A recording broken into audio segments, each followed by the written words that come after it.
হাজার ব্যস্ততার মাঝে হঠাৎ করে তোমার জীবনে কেউ আসবে।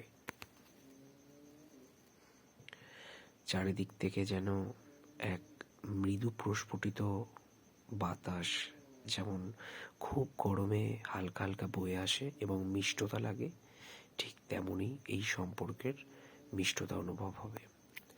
আস্তে আস্তে সেই সম্পর্কটা আরো গভীর হবে এবং আস্তে আস্তে সব কিছু দায়িত্ব বহন করার চেষ্টা হবে, তার প্রতি সন্দেহ বাড়বে এবং তাকে পুরোপুরি আপন করে রাখার ইচ্ছা জন্মাবে এবং সত্যিকারের ভালোবাসা হয়ে যাওয়ার পর সব কিছু দায়িত্ব, লালন পালন, কর্তব্য সেগুলো সব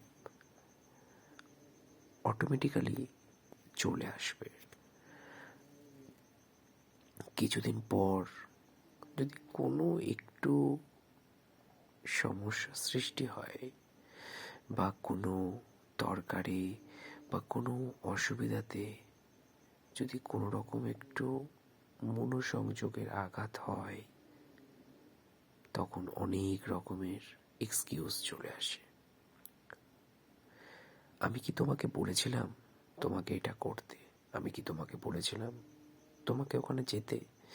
হ্যাঁ হ্যাঁ, তুমি তো গেছো বলেই আমি আজ ভাবছি। তোমাকে কি আমায় খাওয়াতে বলেছিলাম? তোমাকে কি আমি যেতে বলেছিলাম?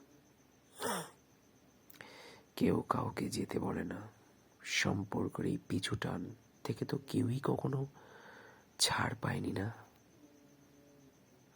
আর যাই হোক, এই নির্লিপ্ত নিঃসঙ্গ ভালোবাসাটাকে কখনো খারাপ বলো না।